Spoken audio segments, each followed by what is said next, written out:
ಗೆಲ್ಲಲು ನದಿಯ ಸ್ನಾನವ ಮಾಡಿಕೊಂಡು ಮದದಿ ತಿಲಕವ ಹಣೆಯೊಳಿಟ್ಟು ಚತುರಸಿಕೆಯನ್ನು ಹಾಕಿದ.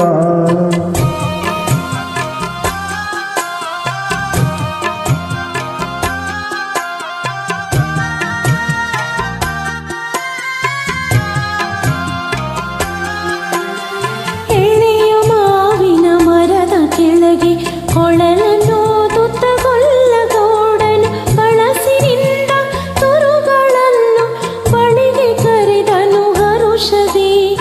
ಉಲ್ಲ ಕರೆದ ದನಿಯ ಕೇಳಿ ಎಲ್ಲ ಹಸುಗಳು ಬಂದು ನಿಂತು ಚೆಲ್ಲಿ ಸೋಸಿ ಹಾಲು ಕರೆಯಲು ಅಲ್ಲಿ ತುಂಬಿತು ಬಿಂದಿಗೆ.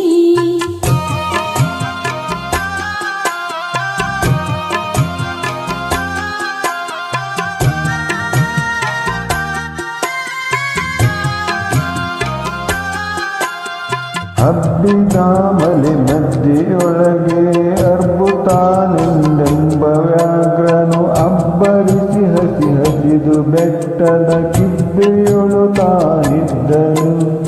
ಪುಣ್ಯಕೋಟಿ ಎಂಬ ಗರು ತನ್ನ ಕಂದನ ನೆನೆದುಕೊಂಡು ಮುನ್ನ ಹಾಲನ್ನು ಕೊಡುವೆನೆನುತ್ತ ಗಂಧದಲ್ಲಿ ತಾ ಬರುತ್ತಿವೆ.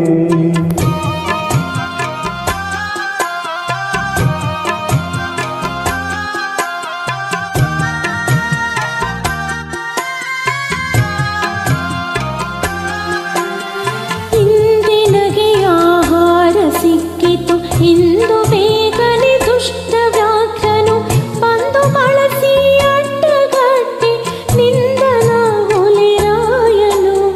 ನೀ ಬಿದ್ದು ನಿನ್ನ ನೇಗಲೆ ಬೀಳ ಹೊಯ್ವೆನು, ನಿನ್ನ ಹೊಟ್ಟೆಯ ಸೀಳಿ ಬಿಡುವೆನು ಎನ್ನುತ್ತ ಕೋಪದೆ ಕೂಡ ವ್ಯಾಘ್ರನು ಕೂಗಲು.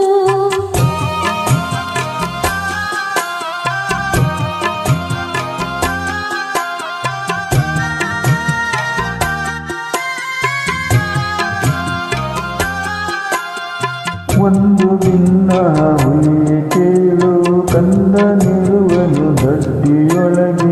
ಒಂದು ನಿಮಿಷದಿ ಮೊಲೆಯ ಕೊಟ್ಟು ಬಂದು ಸೇರುವೆ ನಿಲ್ಲಿಗೆ.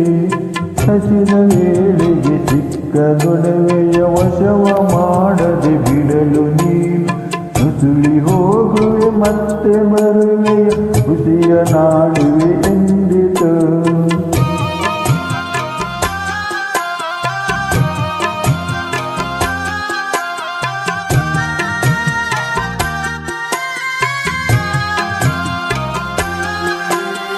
ಸತ್ಯವೇ ನಮ್ಮ ತಾಯಿ ತಂದೆ, ಸತ್ಯವೇ ನಮ್ಮ ಬಂಧು ಬಳಗ, ಸತ್ಯವಾಕ್ಯಕ್ಕೆ ತಪ್ಪಿ ನಡೆದರೆ ಮೆಚ್ಚನ ಪರಮಾತ್ಮನು.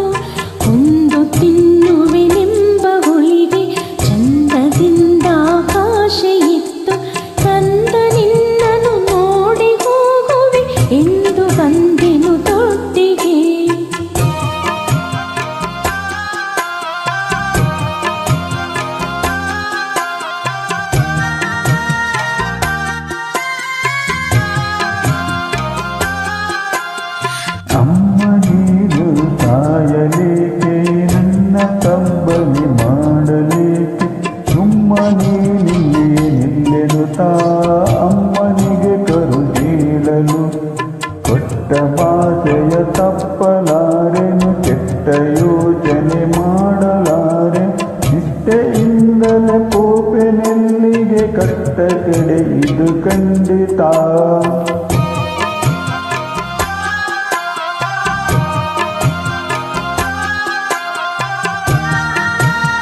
ಇದೆಕೋ ಗುಂಡಿಗೆಯ ಬಿಸಿ ರಕ್ತ ಇದೆಕೋ ಕಂಡಾಗ್ರಹ ನೀಡಿದಲ್ಲವನುಂಡು ಸಂತಸದಿಂದಿರು ಪುಣ್ಯಕೋಟಿಯ ಮಾತು ಕೇಳಿ ಕಣ್ಣ ನೀರನ್ನು ಸೂಸಿ ನೊಂದು ಕನ್ಯೆ ಇವಳನ್ನು ಕೊಂದು ತಿಂದರು ನೆಚ್ಚನ ಪರಮಾತ್ಮನ